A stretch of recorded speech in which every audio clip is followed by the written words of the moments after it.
नमस्कार। आप सभी का हमारे YouTube चैनल पर हार्दिक स्वागत है। और आज हम आपके लिए विषय लेकर के आए हैं उपसर्ग। उपसर्ग बहुत ही अच्छा चैप्टर है और इसमें से जो है बिल्कुल आसान भी है अगर हम इसको अच्छी तरह से समझते हैं।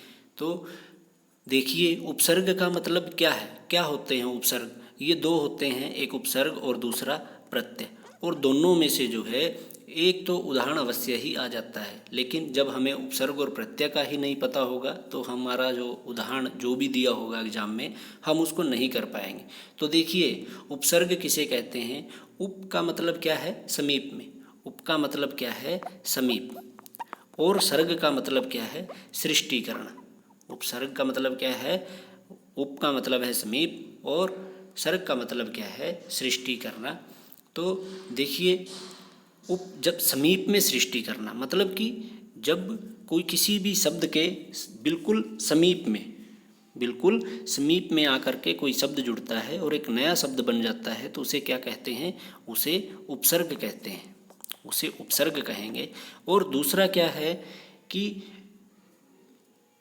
उपसर्ग और प्रत्यय दोनों ही क्या होते हैं, शब्द के अंश होते हैं। ठीक है, वो किसी शब्द के साथ जुड़ते हैं तो उन्हें हम क्या कहते हैं, वो शब्दांश होते हैं, जैसे कि उपसर्ग है और इसी तरह से प्रत्यय भी है। ठीक है, अब देखिए उपसर्ग कौन सा शब्दांश होगा और प्रत्यय जो है वो कैसा शब्दांश होगा, तो कैसे पता चलेगा हमें। देखिए, बिल्कुल आसान सी ट्रिक आपको बता रहे हैं उपसर्ग और प्रत्यय की। जो हमारी वर्णमाला है उसमें क्या आता है, स्टार्टिंग में ऊ आता है या प आता है। सबसे पहले यही बताइए कि ऊ आता है या प आता है। तो क्या आता है, ऊ वर्ण आता है और प वर्ण जो है वो बाद में आता है। तो इसका मतलब क्या है, उपसर्ग जो है वो किसी शब्द के कहाँ पर लगते हैं, पहले लगते हैं। पहले क्या आता है, उपसर्ग आता है पहले, और प्रत्यय कहाँ आता है, बाद में आता है। उपसर्ग में ऊ दे रखा है तो उपसर्ग कहाँ आएंगे, पहले आएंगे। और प जो है वर्णमाला में बाद में आता है तो किसी शब्द के बाद में जो है क्या आएगा, प्रत्यय आएगा। तो देखिए उपसर्ग, अब अगर हम डेफिनेशन की बात करें तो उपसर्ग क्या होंगे कि उपसर्ग वो शब्दांश होंगे जो किसी शब्द के प्रारंभ में, ठीक है, प्रारंभ में या आरंभ में या फिर जो आदि में, ठीक है, आदि का मतलब भी क्या है, स्टार्टिंग में, और पहले, किसी शब्द के पहले ये जुड़े तो क्या होंगे, वो उपसर्ग होंगे। मतलब कोई शब्द दिया हुआ है उससे पहले या प्रारंभ में या आरंभ में जो है वो शब्द जो होते हैं वो क्या होंगे, उपसर्ग होंगे। इसके बाद देखिए, अब जो है उपसर्ग, जैसे कि हार शब्द है। हार का मतलब क्या है, जैसे कि फूलों की कोई माला होती है उससे हार बना लिया जाता है। अब इसके पहले अगर हम सम जो है उपसर्ग लगा दें तो क्या बन जाता है, संहार बन जाता है। संहार का मतलब क्या है, विनाश करना होता है। ठीक है, विनाश हो जाना। और इस हार से पहले अगर हम प्र उपसर्ग को लगा दें तो क्या बन जाता है, प्रहार। मतलब कि किसी पर जो है प्रहार करना, किसी को करना, चोट मारना, तो वो क्या होगा, ये जो सम और प्र शब्द हैं ये क्या होंगे, उपसर्ग होंगे। तो देखिए, संस्कृत के उपसर्ग कितने हैं ये हमें करने की ज़रूरत ही नहीं है, कि वैसे अगर नॉलेज के लिए चाहें तो हम इनको याद रख सकते हैं कि संस्कृत में 22 उपसर्ग होते हैं। लेकिन हिंदी के हमें ज़रूर याद रखने हैं कि हिंदी में कितने उपसर्ग होते हैं, 13 उपसर्ग होते हैं। ठीक है, उर्दू और फारसी के 19 होते हैं, ये आपको याद रखने की ज़रूरत नहीं है। लेकिन हिंदी के उपसर्ग कितने हैं, 13 हैं। तो देखिए, वैसे तो बहुत सारे उपसर्ग होते हैं, ठीक है, लेकिन पेपर में जो है संस्कृत के, उर्दू, फारसी किसी के भी पूछ सकता है वो, तो हमें पता होना चाहिए कि स्टार्टिंग में जो है उपसर्ग होते हैं। तो देखिए, ज़्यादा समय न व्यतीत करते हुए यहाँ पर बहुत सारे उदाहरण दिए हुए हैं, मैं एक एक दो दो उदाहरण आपको बताता जाऊँगा, लेकिन आप इस वीडियो को स्टॉप करके भी रोक रोक करके सभी उदाहरण को पढ़ सकते हो। जैसे कि अति शब्द है। अति का मतलब क्या है, अधिक। मतलब कि जो नॉर्मल है उससे ज़्यादा। अति का मतलब सभी को पता है, अति हो जाना, ठीक है, तो उसका मतलब क्या है, अधिकता। अब देखिए अत्यधिक है। अब अत्यधिक में हमें जो है पता ही नहीं चल रहा है कि इसमें उपसर्ग क्या है। जिन्होंने संधि का चैप्टर नहीं किया है उनकी ये समझ में नहीं आएगा। अब देखिए, इसमें अति प्लस में क्या है, अधिक। ठीक है, जब भी हम उपसर्ग या प्रत्यय की बात करें तो उसमें से एक शब्द को निकाल लीजिए जो आपको दिखाई दे रहा है कि ये शब्द तो बनता है। अब इसमें अधिक शब्द था, अत्यधिक। अधिक शब्द हमने अलग किया तो पहले क्या आएगा, अति आएगा। अब अति में क्या है, संधि हुई है। ठीक है, अति में और प्लस अधिक में क्या है, संधि है, तो ई को क्या बन गया, य बन जाता है। कौन सी संधि से, यण संधि से, या फिर स्वर संधि का एक पार्ट होता है उससे क्या बन गया, अति अधिक।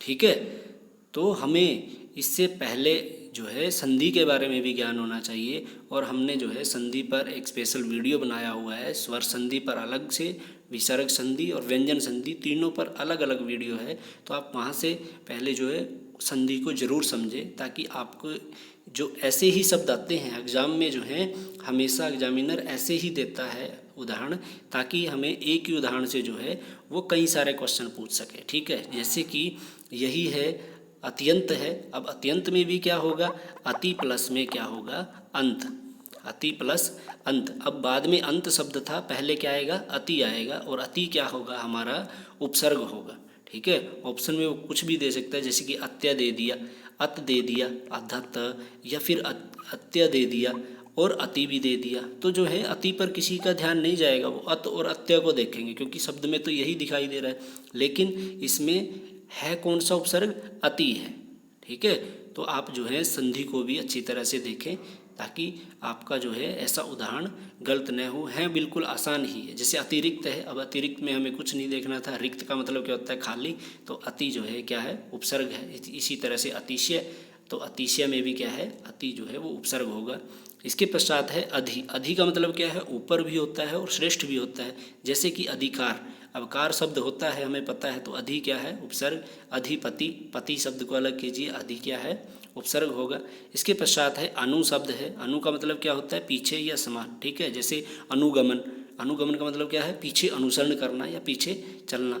तो जैसे अनुकरण है, जैसे सामने वाला करता जा रहा है तो हमें उसका अनुकरण करना है, तो कर्ण को अलग करेंगे तो अनु क्या है, उपसर्ग। इसी तरह से अनुचर में चर, ठीक है, चर को अलग करेंगे तो अनु उपसर्ग होगा। इसके पश्चात है अप शब्द है। अप का मतलब क्या है, बुरा या हीन। ठीक है, जैसे अपयश, जिसमें अब यश नहीं है, यश से जो हीन है, तो यश को शब्द को अलग कीजिए तो आप क्या है, उपसर्ग है। बहुत सारे उदाहरण तो ऐसे होंगे जिनमें हमें देखने से ही पता चल जाएगा कि इसमें जो है कौन सा उपसर्ग है, लेकिन कुछ जिनमें संधि वगैरह दे रखी होंगी तो वो आपके लिए थोड़ा मुश्किल होगा। आप उसके लिए जो है हमारा जो वीडियो है संधि के, उनको अवश्य देखें, ताकि आपका जो है कोई भी प्रश्न गलत न हो। इसके पश्चात है अभी शब्द है। अभी का मतलब क्या है, सामने भी होता है और चारों ओर भी होता है और पास भी। ठीक है, जैसे अभियान, अभियान शब्द अलग कीजिए तो अभी उपसर्ग है। अभिषेक में अभी उपसर्ग है। अभिनय में भी अभी उपसर्ग है। इसी तरह से जो है नेक्स्ट देखिए अव। अव का मतलब क्या होता है, हीन या नीच। ठीक है, जैसे अवगुण, अवगुण में जो है गुण शब्द है, गुण को अलग कर दीजिए और उससे पहले क्या आया है, अव आया है, तो अव क्या होगा, उपसर्ग होगा। और गुण अब किस अर्थ में आया, हीन अर्थ में, तो क्या होगा, जो गुण से हीन है। ठीक है, इसके पश्चात है अवनति। अवनति, ठीक है, नति क्या है, अब कैसे आया, इसमें नीच अर्थ में आया। ठीक है, हीन में, जो उन्नति से हीन है उसकी क्या होगी, अवनति होगी। जो कार्य नहीं करेगा तो वो क्या होगा, नीचे की तरफ ही जाएगा। जो उसको नॉर्मल है, जितना भी उसको आता है उससे कम ही होता जाएगा। अगर हम जो हैं इनको प्रैक्टिस नहीं करते हैं, जो भी चैप्टर हमने किए हैं, तो वो उसकी अवनति होती जाती है अगर हम उनको रिवाइज ना करें तो। इसके पश्चात क्या है, आ का मतलब क्या है, तक या समेत, जैसे कि आजीवन, पूरा जीवन। ठीक है, आगमन, गमन को अलग कीजिए, आ जो है क्या है, उपसर्ग है। आरक्षण, रक्षण, रक्षा करना, आ शब्द उपसर्ग है। उत का मतलब क्या है, ऊंचा, उत्कर्ष, उत्तम, उत्पत्ति में उत दिखाई दे रहा है हमें, तो क्या है, उपसर्ग उत होगा। उद है, उसका मतलब भी ऊपर उत्कर्ष होता है, जैसे उद्गम। ठीक है, गम के आगे जो है उद उपसर्ग आया है। उप का मतलब क्या है, निकट में या फिर सदृश या फिर कुछ गौण भी होता है, जैसे कि उपदेश, देश शब्द बनता है और उप उपसर्ग है। उपवन, वन शब्द बनता है, उप उपसर्ग होगा। उपमंत्री, मंत्री हमें पता है, तो उप क्या होगा, ये हमारा उपसर्ग होगा। तो देखिए, हम ज़्यादा उदाहरण नहीं करते हुए मैं आपको एक एक दो दो ही बता रहा हूँ, अब जो है बाकी को अपने आप कीजिएगा। जैसे कि निर है, बिना या बाहर अर्थ में, निषेध अर्थ में, जैसे निरपराध, बिना अपराध के। ठीक है, निर क्या होगा, अब इसमें हलंत है, इसमें ये याद रखना। ठीक है, निर जो है क्या है, हलंत है र। और निर्जन, जहाँ पर लोग निवास न करें, लोग न हों। ठीक है, निर्जन एकांत होता है, जैसे निराकार, आकार के आगे क्या है, निर है। ऐसे होता है, जैसे कि निर में र हलंत है, बाद में जो है आकार आया तो क्या होगा, अब र में आ प्लस करेंगे हम तो क्या बनेगा, नीरा, और कार को प्लस कर दीजिए, निराकार बन जाता है। इसके पश्चात है नी उपसर्ग है। नी का मतलब क्या है, निषेध या अधिकता, जैसे निवारण, ठीक है, निपात, नियोग, निषेध। प्रा का मतलब क्या है, उल्टा या पीछे, प्राजय, ठीक है। अब जय का मतलब क्या है, जय जयकार होना, ठीक है, विजयी होना। और पराजय का मतलब क्या होगा, उसका उल्टा क्या होगा, हार जाना, पराभव, परामर्श, ठीक है। इसके पास आता है परि, आसपास या चारों ओर, चारों तरफ, तो क्या होगा, परिजन, परिजन, जन, लोगों के चारों ओर, लोगों के आसपास। परिक्रम, परिपूर्ण, पूर्ण का मतलब पता है, भरा होना, फुल, ठीक है, तो परि ये उपसर्ग होगा। इसी तरह से प्र है, प्र का मतलब अधिक या आगे, तो आगे जैसे कि प्रख्यात दिया हुआ है तो प्रख्यात क्या होगा हमारा, प्रख्यात में प्र उपसर्ग होगा। इसके पश्चात है प्रति। प्रति का मतलब क्या है, उल्टा या सामने, ठीक है।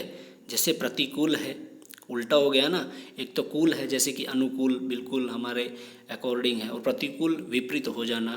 प्रत्यक्ष, प्रत्यक्ष का मतलब क्या है, सामने, ठीक है। अब देखिए प्रत्यक्ष में क्या है, प्रति उपसर्ग है, लेकिन कैसे पता चलेगा, जब हमें संधि आती होगी, इस तरह से इसका विच्छेद होगा, संधि विच्छेद, प्रति प्लस में अक्ष, ठीक है। अब अक्ष शब्द था तो प्रति क्या है, उसमें उपसर्ग है तो प्रति होगा, प्रत्यय नहीं होगा।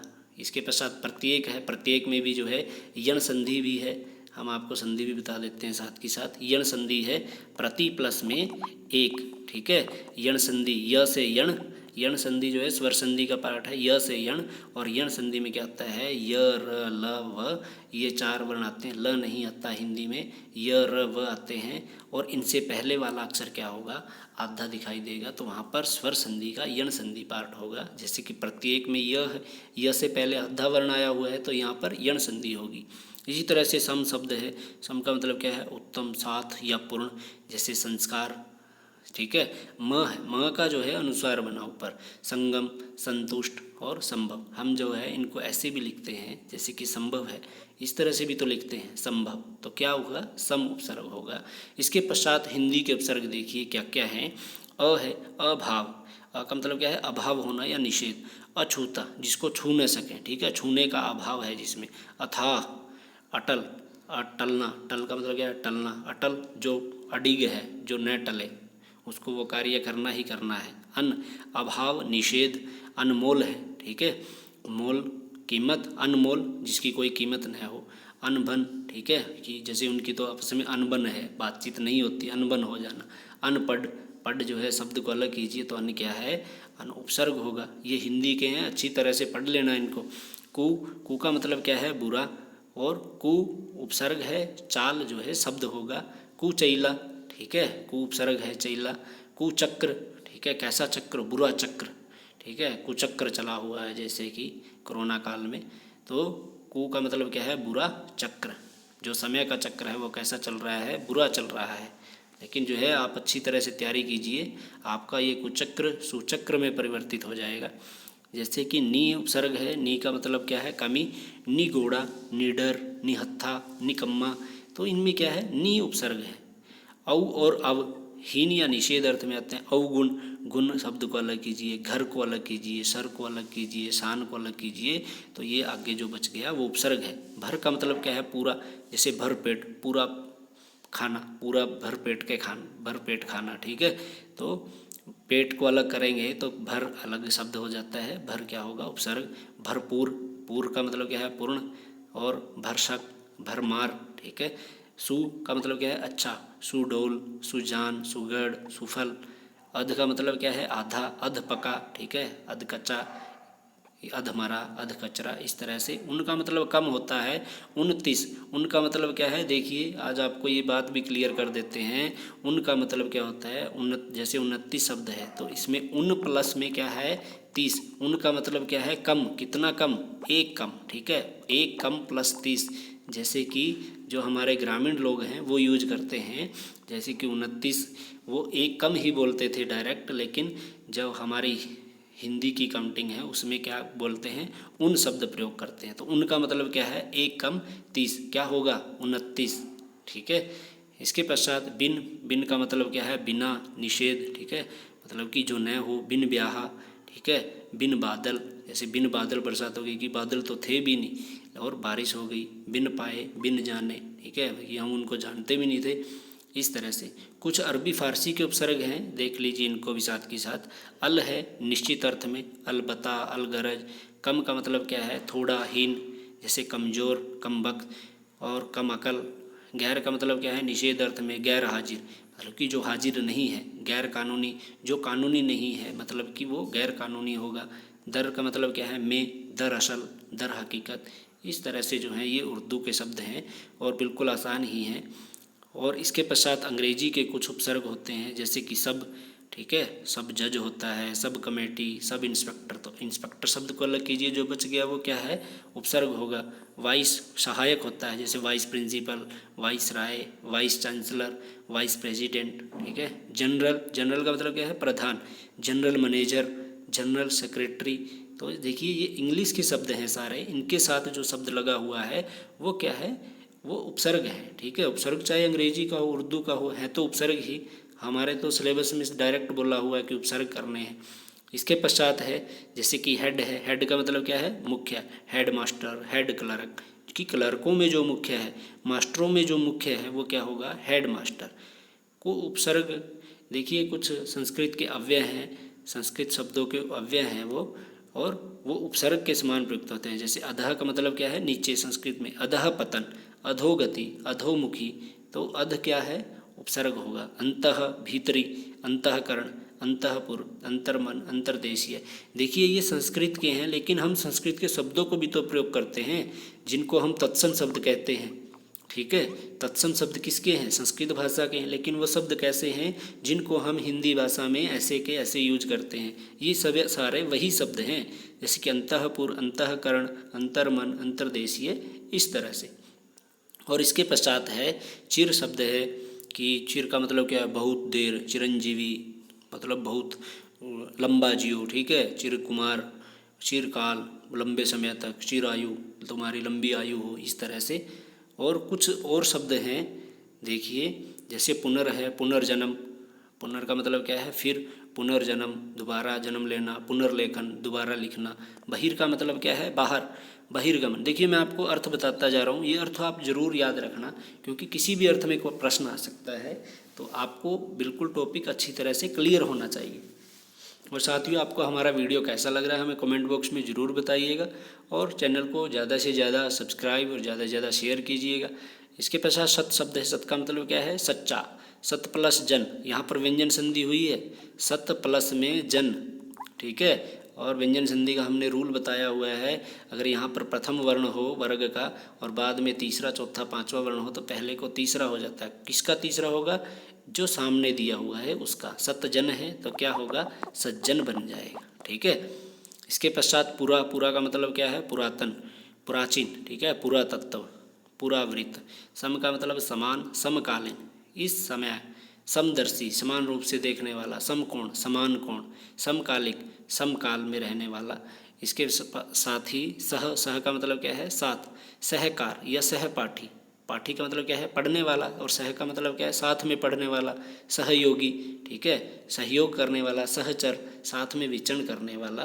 तो ये था आज का हमारा टॉपिक, उपसर्ग। तो आपको हमारा ये वीडियो कैसा लगा हमें ज़रूर बताइएगा, और वीडियो को लाइक करें, ज़्यादा से ज़्यादा शेयर करें। धन्यवाद।